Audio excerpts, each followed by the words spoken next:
Jadi pada dasarnya, Mas Abrang, ketersinggungan tuh sekarang menjadi salah satu fenomena yang menyelimuti anak muda. Cuman aku mikirnya pengen dari awal dulu. Bisa jadi problemnya itu karena terlalu murahnya kita itu mematok eksistensi kita. Jadi anak muda itu sekarang kan mematok eksistensinya dari baju yang dia pakai, celana yang dia pakai, sepatu yang dia pakai. Bahkan plat nomor. Dia menunjukkan eksistensinya pada plat nomor yang didesain sedemikian rupa sesuai nama dia lah. Atau bahkan ini yang menarik. Aku beberapa kali dihajar di media sosial dengan ujaran kebencian. Terus pas aku tanggapi, Mas, kamu ini kenapa sih? Terus dia jawab, lah ini yang aku mau, Bib. Aku ini mau diperhatikan sama dirimu. Nah, perhatian itu kadang muncul ya ketika kita memperolok orang yang kita sukai di media sosial. Jadi dia hate speech itu Caper. hanya untuk caper. Gitu. Nah, kita mulai dari sana dulu deh. Soal eksistensi dulu. Gimana seharusnya ini? Karena sekarang flexing tuh ya. Eksistensi dibangun dari banyaknya harta, mobil. Itu fenomena anak muda sekarang. Saya pernah bahas ini dulu, Bib, lama, berapa tahun yang lalu ya, tentang sadar nggak sadar manusia kan punya sesuatu yang dianggap gue banget. Representasi diriku tuh ini loh. Gitu. Dan itu sebenarnya pilihan yang kita tidak semua sadar. Oke. Tapi semua orang punya. Tapi nggak semua sadar bahwa itu pilihan, kan gitu. Oke. Misalnya diriku adalah kekayaanku. Jadi itu representasi dirinya yang diekstensi ya. Ya. Nah itu kalau sudah nyenggol dirinya, kemudian apapun personal kan jadi gitu. Walaupun nggak semasuk akal apapun, kalau dia sudah menganggap itu dirinya, jadi personal. Nah, kan waktu itu saya ngajak, kamu mendefinisikan dirimu, ayo toh dipikir. Kamu pilih beneran, ada banyak pilihan kok. Nggak harus bajumu, nggak harus kekayaanmu. Kalau kamu milih itu ya nggak apa-apa, tapi kamu harus siap resikonya juga. Kan gitu, jangan kemudian tersinggung tanpa sadar, menderita tanpa sadar sebabnya juga. Karena itu bisa dipecahkan banget. Misalnya ada yang diriku adalah pertumbuhanku setiap hari. Ada loh yang gitu. Jadi dia nggak peduli mau gimana-gimana. Kalau aku lebih baik hari ini daripada kemarin, itu aku oke nih. Ada yang kalau sepemahaman saya salah satunya Islam ngajak diri kan Islam ngajak gitu. Ngajak gitu. Jadi kita menempelkan sesuatu sebagai dalam tanda petik identitas diri yang diadopsi. Nah, semua orang melakukan itu, tapi tidak semua orang menyadari bahwa itu pilihan. Problemnya di situ menurut saya. Problem akarnya di situ menurut saya. Dan bisa jadi itu juga triggeran lingkungan ya. Pasti lingkungan. Itu berpengaruh juga. Kalau terkenalnya saya dulu Tombo Ati. Lagu Tombo Ati kan para wali itu. Iya. Salah satunya kan ngomong wong soleh kumpulono. Kumpulono. Ya, itu menurut saya salah satunya adalah bagaimana kita mengadopsi identitas orang sekitar kita. Kalau orang sekitar kita menghargai batu, kita pasti ikut-ikut menghargai batu karena kita juga ngerefleksi sekitar. Oke. Makanya kalau kumpul sama orang soleh, nilainya kita juga ikut orang soleh itu menghargai apa sih? Orang soleh menghargai batu apa lebih menghargai perilaku atau lebih menghargai apa? Kita akan tertarik di situ juga karena sifat sosial manusia, kita menghargai yang orang lain hargai, mau bangga aja. Itu kan harus sesuatu yang orang lain juga memahami bahwa itu patut dibanggakan. Iya. Nah, itu lingkungan sangat berpengaruh sebenarnya. Iya, dan akhirnya Islam mengedukasi itu ya. Kayak siapa yang hari ini lebih buruk dari hari kemarin terlaknat. Nah. Sama aja rugi, bertumbuh baru itu beruntung. Ya. Atau juga ini, aku pernah baca hadis, jadi Nabi itu pernah ketemu dengan sahabatnya namanya Haris. Terus, apa kabar Haris? Terus Haris ini ngasih jawaban sing panjang lebar. Enggak, dalam. Dalam. Dia bilang, asbahtu mu'minan billah. Aku dalam keadaan beriman kepada Allah. Nah, terus Nabi tanya, tolok ukurnya apa? Kemudian kata dia, hari ini kalau aku dikasih batu dan permata, di mataku sama keduanya. Jadi nggak ada beda. Karena yang membedakan itu hanya pandangan konsep manusia. Misalnya, suatu hari mungkin orang akan menukar segelas air dengan sebongkah berlian gitu. Kalau air udah langka kan, secara ekonomi kan begitu. Berharga karena jarang tuh. Karena jarang. Scarcity kalau konsep ekonominya. Iya. berharga itu karena supply-nya sedikit. Kalau cuman ada lukisan cuman satu, rebutan. Iya. Tapi kalau lukisannya di fotokopi jadi 6.000 ya, jadi biasa aja. Murah. Iya. Kan gitu. Iya. Kadang kita cuman menghargai itu yang bisa kita lihat. Kan gini juga, ketenangan hati itu kan juga scarcity. Iya, iya. Maksudnya ketenangan hati itu kan Iya. juga jarang, maksudnya itu berharga. Iya. Tapi kita tidak melihat berharganya itu karena orang lain nggak bisa ngelihat bahwa itu Keunggulan berharga, itu. keunggulan itu kita sendiri yang merasakan. Kadang-kadang itu yang menurut saya juga perlu kita bangkitkan lah. Banyak hal dalam diri kita berharga kok. Kita masih bisa melek, itu berharga loh. Iya, iya. Sama kayak aku. Ada kemarin di satu hari itu tiba-tiba rindu kepada kondisi COVID-19. Bukan rindu COVID-19-nya, iya. tapi kondisi di mana ada ketenangan kita di rumah, kemudian tuntutan yang orang itu kemudian menjadi minimalis, tidak maksimalis menuntutnya dan lain sebagainya. Jadi, nah pada akhirnya berarti eksistensi itu harus digandengkan kemana? Kalau aku sebagai seorang yang bergelut di keilmuan agama, ya tadi seperti cerita Haris, dia digantungkan kepada hal-hal yang sifatnya transenden. Kalau tidak bergantung kepada hal-hal yang sifatnya transenden, maka eksistensi itu palsu. Minimal ya banal lah, biasa aja gitu. Pakai logika gini aja, Beb. Saya setuju dengan itu. Tapi diksinya coba saya biar nggak ngomong palsu sama asli. Oke. Karena menurut saya semua bisa asli kok. Oke. Cuman efeknya yang berbeda nih. Oke. Kalau kamu menggantungkan pada, misalnya, menggantungkan eksistensimu pada apel misalnya. Nggak masuk akal ya, tapi ini contoh aja. Pada apel. Apel berapa lama sih nggak busuk? Ketika dia busuk, dia hilang. Eksistensimu hilang dong. Iya. Oke. Kalau kita menggantungkan pada yang lebih lama deh, sepatu, dia nggak hari lah, tahun lah. Tahun. Tapi hilang juga nggak? Hilang. Iya. Masa eksistensi kita hilang bersama sepatu? Jadi secara logika, kita menggantungkan sesuatu kepada yang abadi, itu lebih optimal daripada menggantungkan eksistensi pada sesuatu yang tidak abadi. Tidak abadi. Karena yang tidak abadi ada kemungkinan hilang, yang efeknya eksistensi kita hilang. Iya. Kalau kepada yang abadi, selama abadi masih ada, ya kita eksistensinya masih ada. Kan? Logisnya begitu. Logisnya kan gitu kan, lebih optimal jadinya memang menggantungkan pada yang transenden itu. Menjaga keterhubungan eksistensial dengan yang abadi itu gimana? Itu yang tidak mudah. Itu kan. Karena itu kan butuh menurunkan kan, diturunkan ya. Kepada aspek-aspek yang sifatnya lebih real dan material kan? Itu Kepemilikan harta, eksistensinya pada penyedekahannya, pada manfaat harta tersebut. Manfaatnya. Bukan akhirnya punya harta, tapi harta sebagai jembatan untuk apa? Untuk apa? Kan misalnya gitu. Bisa. Iya, iya. Kepopuleran juga bisa gitu. Saya populer, senang populer. Kalau kamu berhenti di populer, itu bisa nggak abadi loh. Iya. Tapi kalau kamu menggunakan populermu untuk bermanfaat misalnya, jadi konversi nilainya berubah nih. Populernya jadi jembatan untuk menuju manfaat. Kalau manfaat bisa abadi. Oke. Bisa lebih abadi daripada popularitas. Ya kalau orang yang cuma populer aja nggak diingat kan banyak. Populer 5 tahun yang lalu, sekarang kita udah lupa. Ya. Tapi kalau meninggalkan sebuah kalimat, meninggalkan sekolah, meninggalkan apa, itu kan hidup lebih lama eksistensinya daripada popularitasnya misalnya gitu. Legacy Ya, meninggalkan legacy. Ada konversi yang menuju ke keabadian itu tadi. Kalau nggak ada ya nggak apa-apa, tapi siap-siap gampang hilang aja Iya. kayak gitu. Iya, dan sebenarnya di Islam juga kan dididiknya begitu. Orang yang akan tetap hidup walaupun nyawanya sudah tiada adalah yang legasinya ada. Khairun-nas itu ya. Khairun-nas anfa'uhum linnas. Orang yang paling Atau orang yang mati di jalan Allah. Dan itu tidak mesti mati dalam keadaan berperang. ya. Jalan Allah tuh gimana? Kan nggak mudah nih. Kita sering ngomong jalan Allah. Tapi kalau dibedah tuh jalan Allah tuh gimana sih? Kalau dari satu sisi dilihatnya dari obrolan kita ini tadi, kan kita bisa mengkonekkan bahwa jalan Allah itu jalan yang menuju ke keabadian itu tadi. Jadi aspek yang kita lihat adalah aspek keabadian dari apa yang kita lakukan.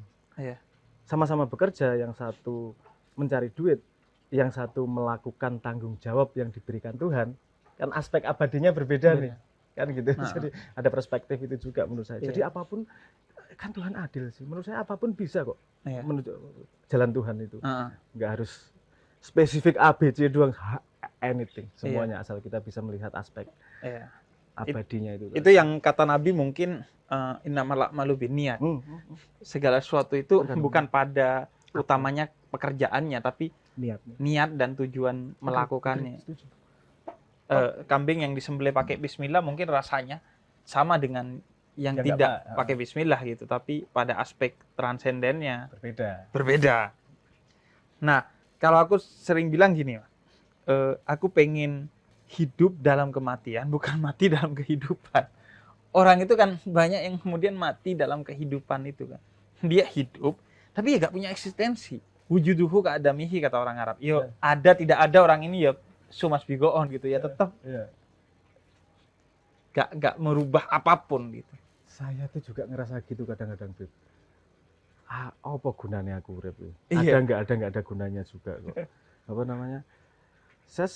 Itu bukan perasaan yang kemudian cuman kita lewati sekali terus nggak datang lagi. Itu saya sendiri juga merasakan itu berkali-kali. Saat ini pun saya ada perasaan kayak gitunya sedikit-sedikit nih, Beb. Aku ini hidup tapi mati karena aku sendiri kan kita pernah ngobrol ya. Aku sendiri sama hidup kan nggak gitu seneng aslinya. Iya. Ini apaan sih hidup ini kan gitu. Tapi kan harus dijalani. Kan nyari gantolan konsep inamal biniatnya itu tadi.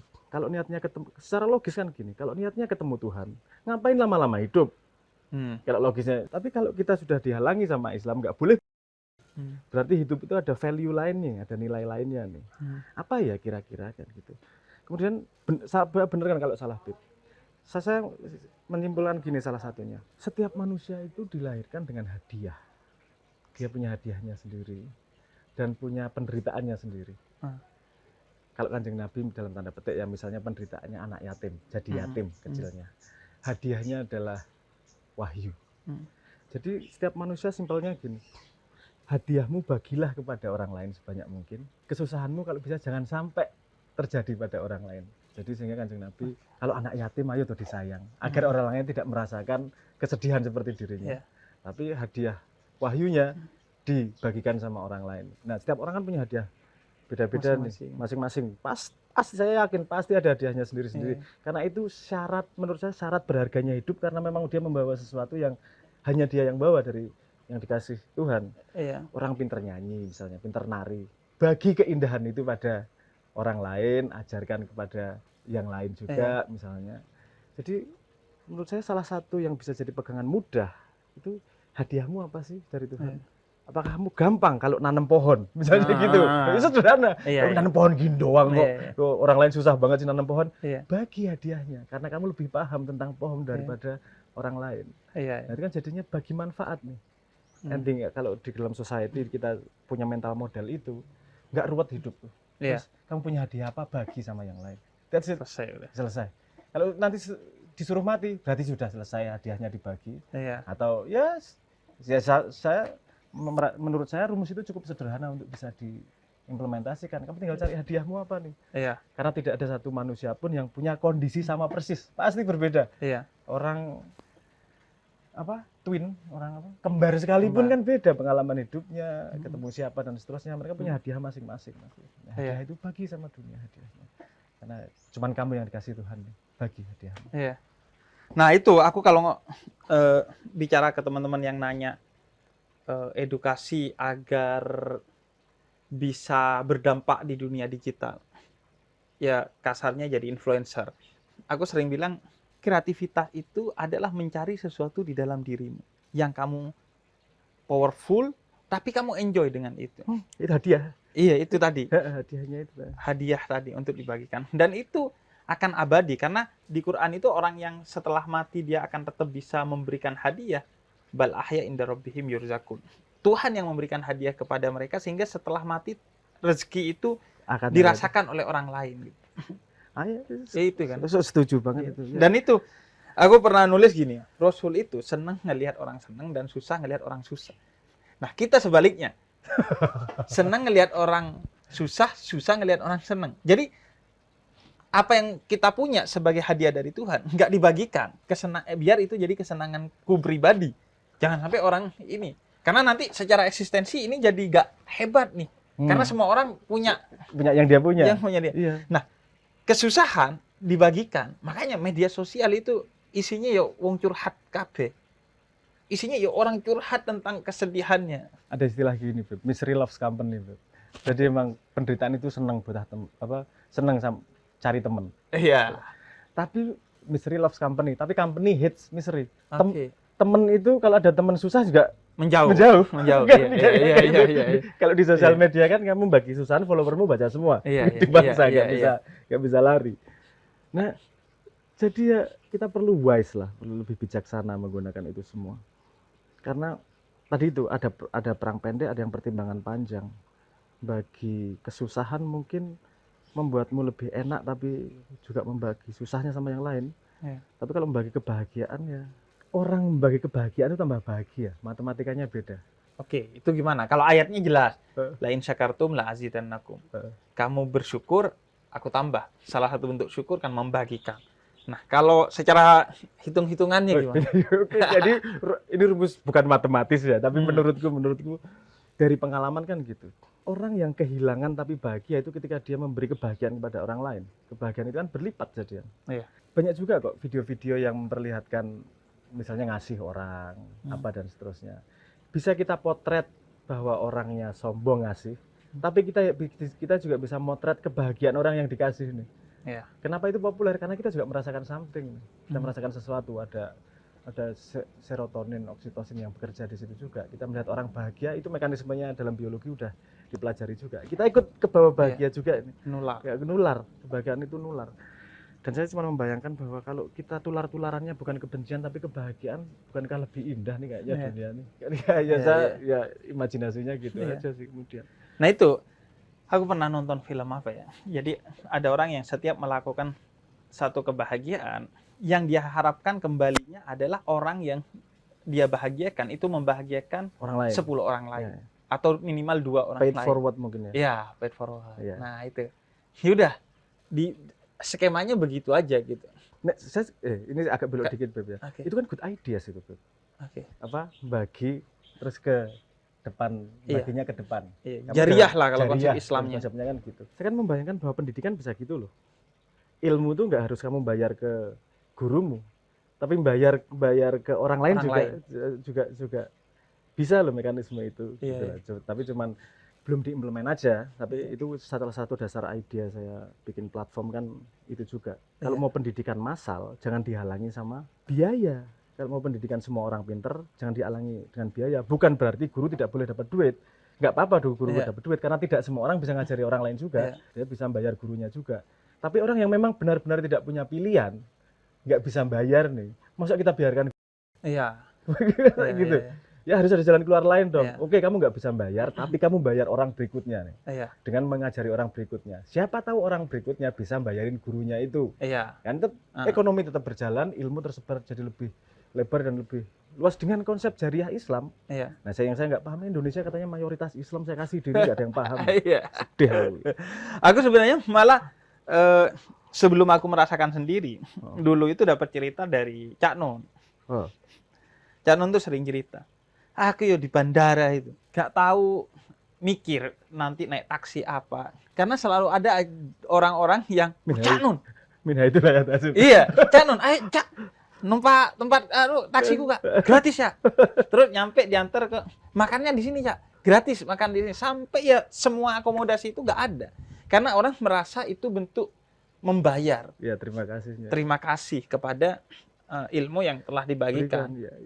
Mungkin memang platformnya saja ya yang perlu kan. Iya, platform harus ada platform yang rigid juga untuk bisa menampung itu. Karena kalau kita cuma pakai konsep, tiap orang bisa beda nih konsepnya, kan gitu. Iya. Makanya gunanya duit kan gitu. Gunanya duit biar kita sama nilainya. Platformnya kan beda. Kalau gunanya duit kan untuk platform tuker-tukeran. Alat tukar. Kalau barter kan yang pusing tuh. Iya, pusing. Kalau barter kan pusing. Harganya ini sendiri kan gitu. Kalau ada duit jadi objektif kan gitu. Nah, itu duit kan kayak platform itu. Kalau untuk mau bikin ini memang terimplementasi ya harus ada platform yang menyatukan konsep. Itu kan gitu. Dan itu yang tidak mudah untuk diimplementasi. Tapi sebenarnya yang ingin aku bicarakan dari berangkat soal eksistensi itu adalah ketersinggungan, Mas Abraham. Sekarang itu orang sangat mudah tersinggung. Inilah bubur. Perkara bubur diaduk dan nggak diaduk, itu orang bisa tersinggung. Di media sosial itu isinya mayoritas orang yang saling tersinggung satu sama lain. Karena merasa dia direndahkan oleh orang lain. Atau dihina. Dan lain sebagainya. Nah, kita kalau mau bicara itu dari mana? Pertama itu tadi. Orang tersinggung itu karena dirinya disentuh pasti. Nah, dirinya kan tadi itu tergantung apa tuh dirinya. Identitasnya apa yang dia pegang. Saya nggak tahu ya kalau ada orang mengidentitaskan dirinya sama ngaduk bubur ya. Ngaduk bubur ini harga diriku gitu. Mungkin ada, aku nggak paham. Atau inilah yang juga minimalis itu supporter bola. Arema, Persebaya lah. Harga dirinya di situ. Harga dirinya di sana. Harganya di situ. Makanya Iya. apa namanya saling Atau tersinggung. harta bahkan kan. Bisa. Halah motor gitu doang gitu, mobil gitu doang. Tapi ada paradoks yang gini, Bebs, yang kita semua perlu melewati itu. Bukan berarti tidak boleh tersinggung ya. Tapi kita harus tahu gunanya juga ketersinggungan itu. Oke. Gitu. Ngomong sesuatu yang penting, itu pasti resikonya ketersinggungan. Pasti. Kalau nggak penting, nggak ada yang tersinggung. Nggak penting kok. Iya. Ya kan, nggak penting untuk siapapun ya nggak ada yang tersinggung. Tapi kalau ngomong sesuatu yang penting, pasti ada resiko tersinggung. Bahwa level kita masih ngurusi bubur ketersinggungannya, itu berarti masyarakat kita belum dewasa amat nih. Tapi ada obrolan yang penting ini di sini, karena ada yang tersinggung nih. Oke. Jadi itu kalimatnya sebenarnya kalimatnya Jordan Peterson itu. In order to think, we have to risk being offensive.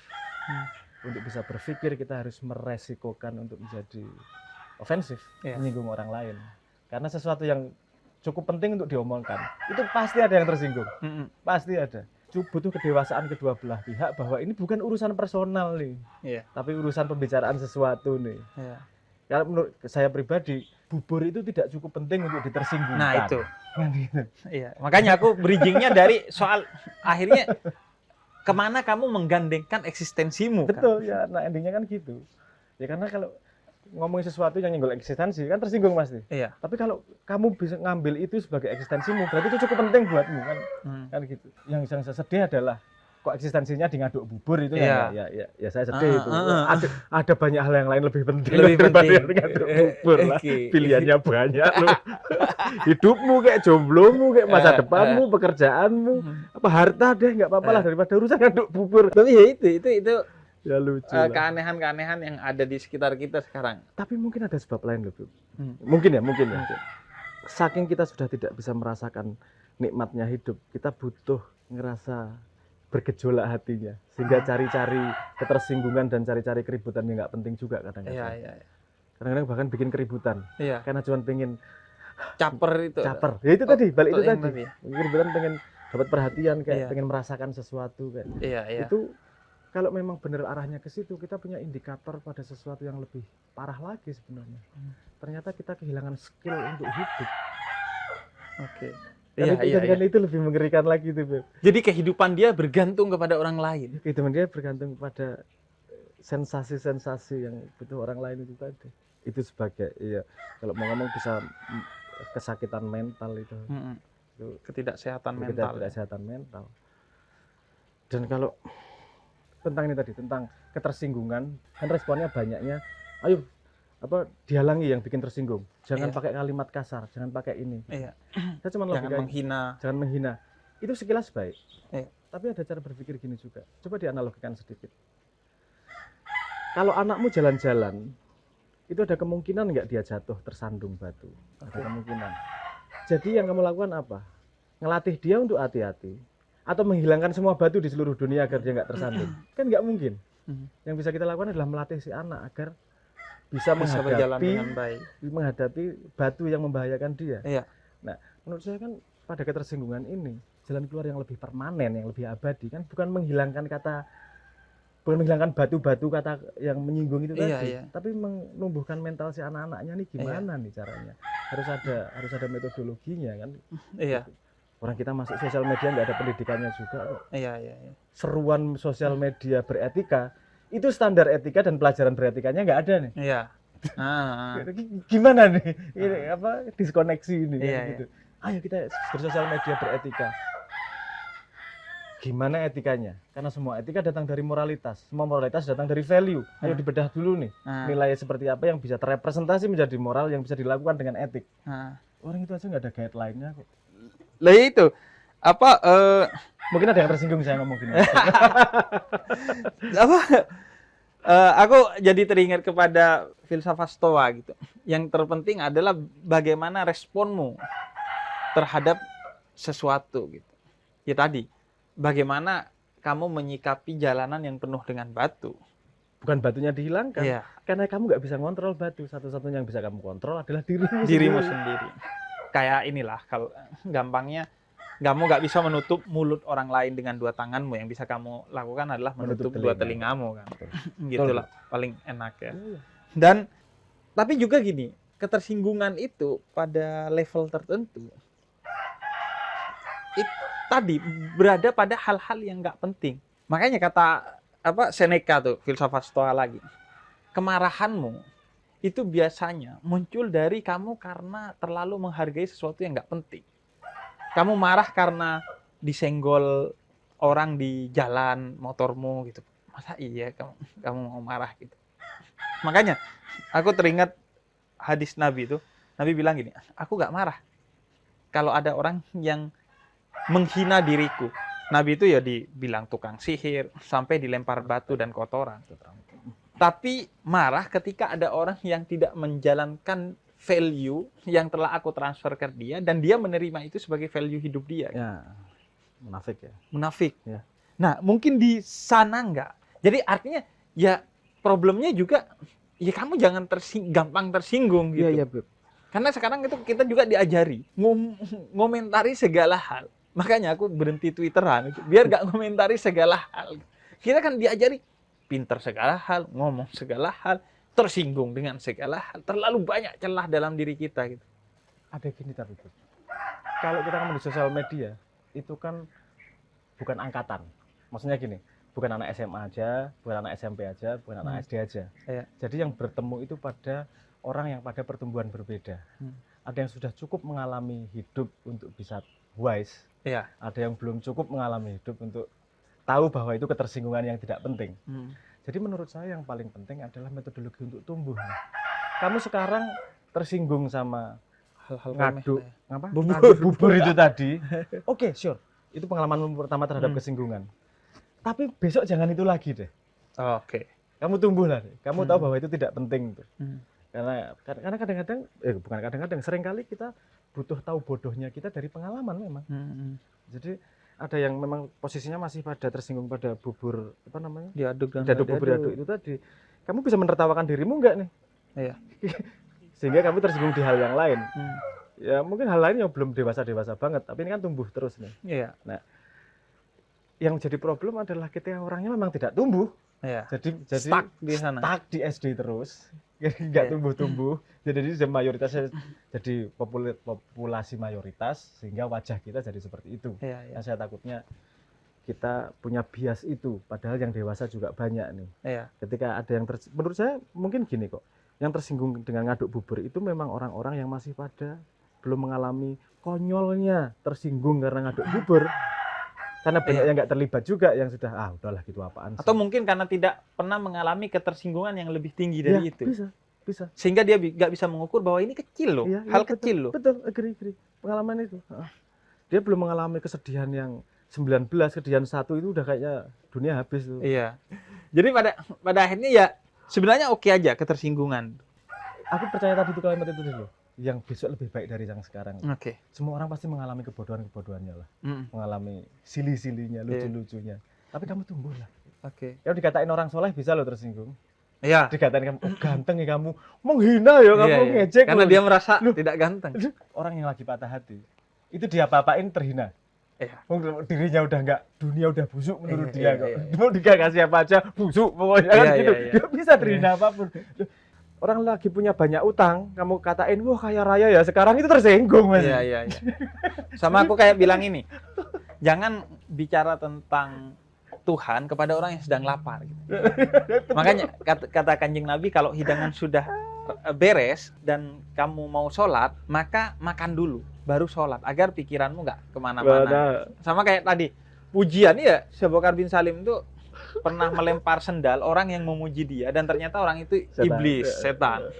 Iya, karena pujian itu gini, menurut aku pujian itu lebih bisa berbahaya dari cacian dalam tanda petik.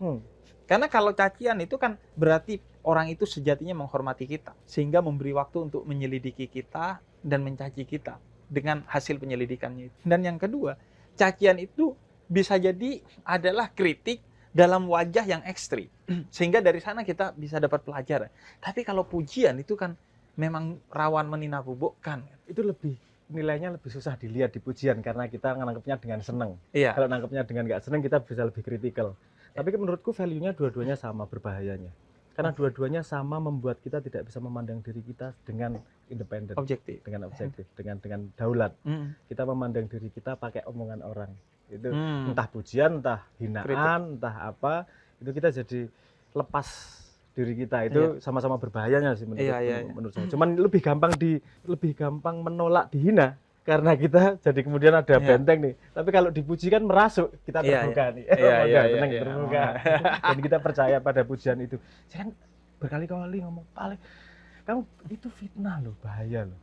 Kamu diomongin orang bahwa kamu soleh banget loh, dan kamu percaya itu bahaya loh. Itu bahaya. Karena bisa kamu nggak waspada loh terhadap dirimu sendiri. Berarti akhirnya tuh kuncinya soal kedaulatan diri, Mas. Kedaulatan diri. Iya. Kayak orang nggak akan marah dan apalagi tersinggung, sekedar tersinggung pada hinaan orang kalau dia berpikir berdaulat bahwa ya itu nggak ada di gua kok. Misalnya, kamu sombong. Padahal ya kita nggak sombong. Ya udah kita nggak marah gitu. Iya, betul. Semua ketersinggungan menurut saya tadi akarnya pada identitas.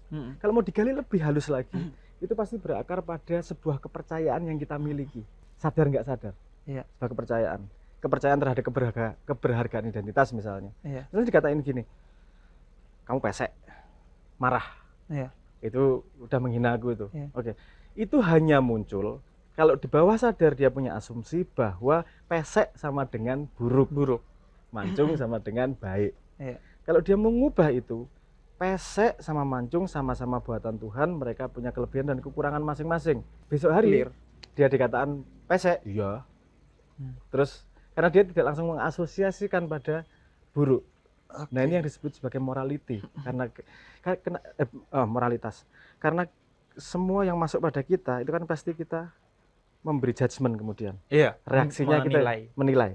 Semua penilaian itu kan berasal dari belief system. Nah, kalau kita nggak bisa menilik belief system kita sendiri, sebenarnya kita cuma seperti aktor, seperti hewan yang hanya melakukan kalau lapar ya cari makan, haus cari minum, tapi nggak tahu esensi dari kenapa harus makan dan esensi kenapa harus minum nih. Sehingga manusia menurut saya dilatih untuk puasa itu tadi. Sehingga kamu tahu nilai dari makan dan minum tuh gimana sih, itu pilihan loh, itu choice loh kan gitu. Itu juga tersinggung tuh choice loh. Bukan kamu otomatis punya hak untuk tersinggung. Kamu tersinggung ada di belakangmu, ada jauh di dalam lubuk pikiranmu yang kamu tidak sadari, ada sebuah struktur yang membuatmu punya respon ketersinggungan. Kayak pesek itu tadi. Hampir semua hal ada itunya pasti. Nah, kalau saya ngomongnya gini dulu biasanya, ngomong sama di FGD ya.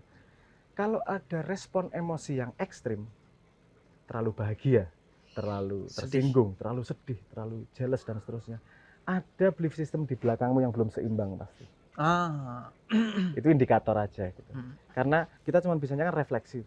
Kalau reaksi itu kan otomatis. Pas saya ubah. Terus tapi kan kemudian terus kenapa ya tadi saya marah ya? Iya. Gunanya kontemplasi kan itu. Sebabnya apa ya di belakang? Ada sebuah belief system tertentu nih yang punya fondasi untuk kita bisa bereaksi. Kalau fondasinya itu dihilangkan, kita nggak akan bereaksi seperti itu. Kalau fondasinya itu diganti, kita nggak akan bereaksi seperti itu. Nah, menurut saya di Islam ada signifikasinya dalam man arafa nafsahu. Kalau kamu kenal dirimu real nih, kamu kan semakin dekat pada keseimbangan keabadian. Dan kata kuncinya sebenarnya keseimbangan. Bukan kita tidak boleh tersinggung. Betul. Justru aneh kalau nggak pernah tersinggung. Betul, boleh kok. Nggak manusiawi. Tapi semua ketersinggungan itu ilmu untuk mengenal dirimu kan gitu. Itu adalah refleksi, cermin untuk mengenal dirimu. Tinggal outputnya apa? Baik keluar maupun ke dalam. Outputnya kan. Makanya saya dulu pernah ngomong gini, tobat kok sekali, tobat juga berkali-kali. Kalau bisa, tapi jangan pada hal yang sama. Bertumbuh, pertobatannya ya berkembang semakin lah. Semakin dikit. Atau pada area yang berbeda, karena lubangnya berbeda-beda. Kita manusia itu penuh kekurangan kok. Dan kita seumur hidup mungkin tidak cukup untuk menemukan semua kekurangan yang kita miliki. Tapi itu ya mungkin ya memang perjalanan yang harus dihadapi untuk bisa man arafa nafsahu itu. Aku sering bilang, kadang kan beberapa teman influencer yang bilang, dulu gue marah diomongin begini dan begitu. Sekarang gue udah enggak. Gue udah berdamai dengan semua itu. Aku bilang, jangan-jangan sebenarnya bukan sudah berdamai, tapi Kebas. dirimu sudah sakit, kebas. Bisa. Dan kebas itu kan sakit kan. Kalau kamu pegang api dan sudah gak panas tanganmu, berarti tanganmu itu sudah sakit. Seharusnya enggak. Jadi yang seharusnya dikontrol itu apa yang kamu dapatkan dari omongan itu dan apa responmu. Terukur atau enggak, seimbang atau enggak gitu kan. Bisa dia kebas, bisa dia dewasa. Harapannya dewasa. Dewasa. Ya. Kemudian dia sudah bisa mengkotakkan itu pada sebuah frame tertentu Iya. sehingga dia bisa handle itu. Itu yang bahasanya Itu mereka yang bagus biasanya lah. udah berdamai. Ya, gitu. ya. Tapi kalau kebas, harus bodoh amat lah kebas. Aku Iya. udah nggak peduli lagi. Saya nggak menyalahkan juga 100% karena itu respon scope mekanisme untuk mengontrol dirinya. Iya. Tapi logisnya cuma gini aja. Kalau kamu kebas sayang loh, siapa tahu ada ilmu yang kamu perlu Dari ambil itu. dari itu. Iya. Gitu. Itu kekurangan dari kebas itu aja. Iya, iya. Orang yang paling kebas itu orang paling nggak bisa menderita. Iya. Tapi ya ada kesempatan yang hilang di situ Iya. untuk kamu jadi lebih Iya. baik. Banyak tuh orang yang, kenapa itu panjang umur? Karena orangnya masa bodoh, nggak banyak pikiran, sehingga panjang umur. Dan itu kayak jadi tren. Berarti jangan banyak pikiran. Padahal menurutku ya kuncinya bukan tidak banyak pikiran, tapi bagaimana mengelola pikiran. Mengelola pikiran, betul. Mengelola. Semua tuh dikelola kok. Iya. Menurut saya, tidak sayang kalau Tuhan sudah memberi, dibuang. Apapun itu. Iya. Apapun itu. Menurutku. Contohnya gini. Kamu mau dapat respect orang gimana? Dengan kamu tahu setanmu. Kalau kamu nggak tahu setanmu sendiri, kamu bukan ancaman. Iya. Dan kalau kamu bukan ancaman, kamu nggak direspect sama orang.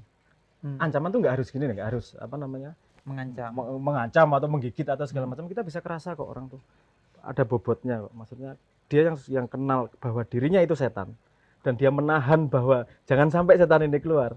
Outputnya wibawa. Iya. Outputnya orang ini kalau marah ngeri. Iya. Orang ini kalau Marahnya ini orang gini, baik. ini orang baik. Ini Iya. kalau ini bahaya nih. Iya. Orang yang pura-pura baik, pura-pura berwibawa itu kelihatan. Iya. Kamu tuh kucing, kamu bukan macan. Iya, itu Kamu yang bergaya disebut aja. pencitraan. Makanya ketersinggungan yang sering terjadi di media sosial itu muncul karena problem eksistensial bahwa dia itu membangun pencitraan-pencitraan yang lemah gitu. Sehingga akhirnya ya udah. Makanya aku sering bilang jangan ngomentari segala hal. Karena ketika kamu ngomentari sesuatu yang penting, nanti dia tidak punya bobot yang kuat. Betul. Karena ini mah emang tukang bacot Betul, nih. itu apa namanya reserve power ya. Iya. Jadi scarcity dibikin Jakarta juga. Ada logis lainnya juga, Beb. Kita tuh punya kan tadi berharga karena terbatas. Iya. Kita secara fundamental tuh punya keterbatasan. Keterbatasan waktu, keterbatasan energi, keterbatasan ruang. Itu kok nggak kamu sayang sih? Iya. Kan gitu. Kamu terbatas banget loh waktumu Iya. hidup. Waktu tiap hari. Energimu terbatas loh Iya. setiap hari. Gunakan yang efektif. Iya. Nggak perlu komentar ya nggak usah komentar. Kalau menurut saya ya, Iya. karena saya merasa energi saya terbatas. Mungkin ada orang yang merasa energinya tak terbatas, nggak makan 1 bulan, nggak Iya, apa iya. misalnya gitu. Wah, Iya. semua dikomentari, semua ditabrak. Ya mungkin ada orang seperti itu. Kalau saya lemah, Nah, jadi ya sangat sayang sama energi. Gitu. sehingga efektif dalam Bikinnya berpikir, efektif, merasa dan bertindak. Makasih, Mas Abraham.